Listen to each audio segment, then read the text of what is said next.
Magandang hapon po. Trabaho. Bernardo Morales. Magdalawang kaundulan. Trabaho.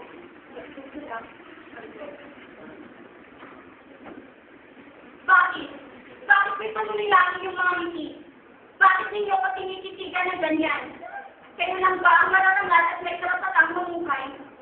Naisip na ba ninyo na kayo sa pagiging mga sarili at mapapungaling pamamaraan ay bahagi ng aking kasaysayan?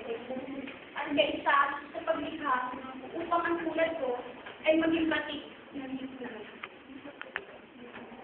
Maliit pa lamang ang inyon, umisip mo, at makikipagsapalaran bilang domestic helper sa hotel. Iniwan ako kay Sly. Tatakulong ng dollar upang ako ay makapag-aral, upang kami ay makaawit sa hirap, at upang magkaroon daw ako ng magandang kinabukasan. Kaya yun daw mga pangarap. Totoo. Isa, dalawang taon na halipat, napinising kami. Nakapag-aral ako. Pero ang lahat ng ito ay sinabayan ni Itay. Nalulungkot daw siya sa pagkakali ng minanong niya. Nagsimula sa alam, sinulga ng bihak. At ang malaungan ay inuwi sa bahay ang kanyang kulasiti. Nagpasasa sa paghihirap ng aking ina sa imong bansa. Nagsimula ako maghimagsik. Balik si Itay. Hindi ito tama. Umasada ako. Nagpulang ko. At lagi kami nag-aaway. Akala ko, yung institution. Nakarating ito kay ina. Sa bulan na 10 taon gulang pa lamang, naiwan ako mag-isa sa aking buhay. Parang dala ko ang mundo. Iniwan na rin ako ng Itay. Simula akong pulimpot na grabe upang makasa ng problema. Uminom ng siyo. Humigit ng gabu ng marijuana at heroin upang pakasa ng problema. Sabihin niyo na lahat na tikang mo na. Sabi ako marshal, walang kakulangan.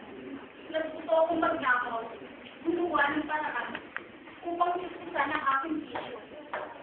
Hindi, inatay ko ang aking sarili. Pupot, payat, malalim ang mga mata. Larawan ng isang salot at pabigat sa lipunan. Batik ng pamayanan. Umuna ako sa umunoy. Dito huli, pinasok ko na rin ang pagkukula. Yung term na pusher pa. Gumigitan ng konti at nakakarapin pa. Wala akong ginagalang basta pagkakakitaan. Kahit bata, babae o lalaki, basta titita ako, handa akong magpula. Subalit, sa akala ba ninyo, ako ay maligaya? Sa tingin ba ninyo, masaya ako? Sa hinala ba ninyo, hindi ako nakukonsensya sa maraming kabataan, aking sinisira at ibinubulit sa bawal na gamot. Sa gitna ng lahat ng ito, naroon pa rin ang maraming sana sa akin. Sana, maging na akong mapagpapala at magiging taramay ko sa aking mga sitiranan. Nasaan ka, ina? Ito ba ang pangarap kong magandang kinabukasan para sa akin? Sana, may ama akong tatakbuhan, kaakapitan, at hihinga ng tayo. Madalang activity na magtatanggol sa akin. Bakit mo ko iniwan at pinabayaan sa aking kapituhan? Sana, tahanan akong uuwian, pupuluyan. At dito malamig na simento ako natutulog. Sana, dito man lang sa inyo, handang makinig sa aking mga hinay. Sana. Ngayon, kayong lahat, tatawa at patuloy pa rin dahil niyo akong pupayain. Iba't bahagi kayo ng aking madilim na hapon at mas madilim pang pinabukasan. Ngayon, kayong mga kabataan, nasunod kayo. Huwag na ninyo akong pamalisan.